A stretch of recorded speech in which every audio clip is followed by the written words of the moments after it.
आफ्ताब का drugs connection सामने आया है। गुजरात पुलिस ने ड्रग पेडलर फैजल मोमिन को सूरत से पकड़ा है। पुलिस को शक है कि फैजल से ड्रग्स लिया करता था आफ्ताब। मुंबई के वसई में आफ्ताब के पड़ोस में रहता था फैजल और आफ्ताब के कई कॉमन फ्रेंड्स भी हैं।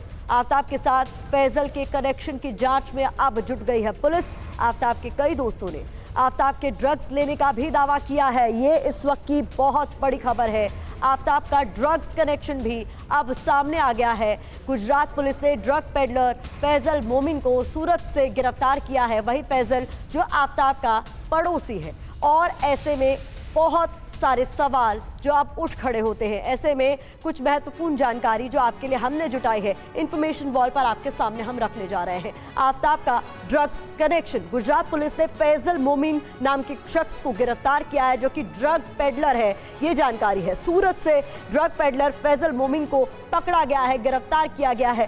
साथ ही पुलिस को शक है कि फैजल से ही ड्रग्स लिया करता था आफ्ताब। और इसके साथ ही मुंबई के वसई में आफ्ताब के पड़ोस में ये फैजल नाम का शख्स रहा करता था। इसके अलावा आपको बता दें, फैजल और आफ्ताब के कई सारे कॉमन फ्रेंड्स हैं, कई सारे दोस्त हैं जो इन दोनों के दोस्त हैं। आफ्ताब के साथ फैजल के कनेक्शन की अब जांच में जुट गई है पुलिस, ताकि पता चल सके कि और कौन कौन लोग हैं जो इसमें शामिल हो सकते हैं। फैजल मोमिन के कॉल रिकॉर्ड्स की ही खंगाले जा सकते हैं, तो इसकी जांच भी शुरू हो गई है। आफ्ताब के कई दोस्तों ने आफ्ताब के ड्रग्स लेने की बात पहले ही कही है। तो ऐसे में कई सारे सवाल हैं जिसके जवाब अब मिल सकते हैं। मयूरेश हमारे सहयोगी हमारे साथ जुड़ गए हैं, उनका मैं रुख करना चाहूंगी। मयूरेश, एक और शख्स और अब एक बड़ा कनेक्शन आफ्ताब का जुड़ता हुआ नजर आ रहा है। ड्रग्स कनेक्शन की बात सामने आना, ये क्या बताता है, किस ओर इशारा करता है?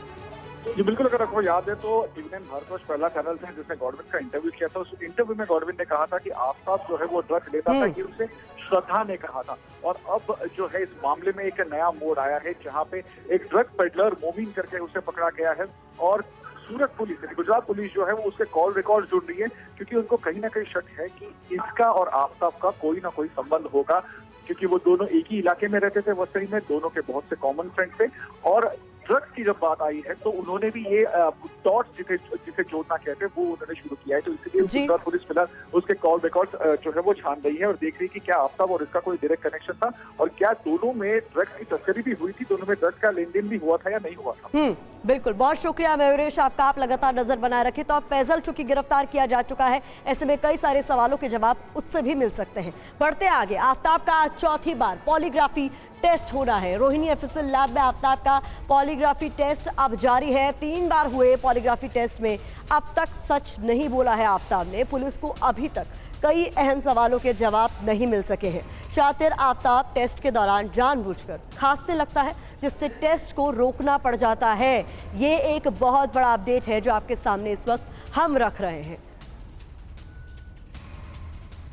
तो आपको बता दें कि ये चौथा राउंड है पॉलीग्राफी टेस्ट का जो इस वक्त चल रहा है, लेकिन अब तक कई सारे महत्वपूर्ण सवालों का जवाब नहीं मिल सका। अब तक कितनी बार उसका पॉलीग्राफी टेस्ट हो चुका है? 22 नवंबर को जब पहली बार उसका पॉलीग्राफी टेस्ट हुआ था तो 4 घंटे तक टेस्ट चला था, जिसमें श्रद्धा से मुलाकात पर उससे सवाल पूछे गए थे। साथ ही साथ मर्डर को लेकर भी उससे सवाल पूछे गए थे। ये महत्वपूर्ण जानकारी है। इसके अलावा आपको बता दें, जब दूसरी बार पॉलीग्राफी टेस्ट हुआ था 24 नवंबर को, तो 8 घंटे तक ये टेस्ट चला था। इसमें मर्डर वेपन को लेकर सवाल पूछे गए थे, लेकिन जवाब संतोषजनक मिला नहीं। इसी दिन शव के टुकड़े फेंकने की जगह के बारे में भी पुलिस ने कई तरीके के सवाल पूछे थे, लेकिन फिर से संतोषजनक जवाब आफ्ताब की ओर से नहीं मिले। फिर तीसरी बार जब पॉलीग्राफी टेस्ट होना था 25 नवंबर को, तो ये 2.5 घंटे तक ही चल सका सेशन, क्योंकि आफ्ताब को उस दिन बुखार था। इसके साथ ही आपको बता रहे हैं हम महत्वपूर्ण जानकारी, टेस्ट पूरा नहीं हो सका क्योंकि उसे बुखार था। तो आज जब चौथी बार उसका पॉलीग्राफी टेस्ट हो रहा है, तो ये जानकारी निकलकर सामने आ रही है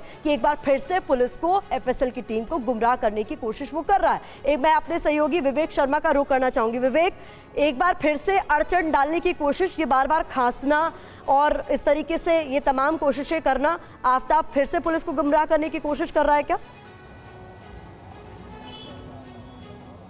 देखिए, लगातार प्रतिमा देखा जा रहा है कि आफताब जब नार्को टेस्ट होता है तो उस टाइम पुलिस के सही जवाब जो है वो देता हुआ नजर नहीं आता।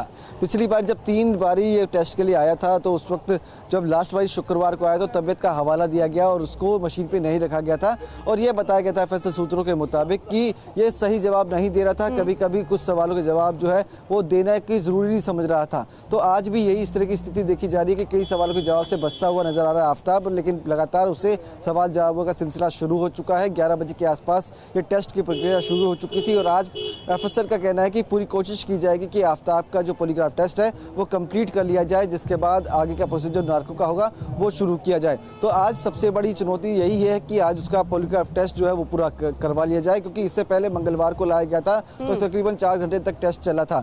उसके बाद गुरुवार को लाया गया तो उस टाइम तकरीबन 8 घंटे टेस्ट चला।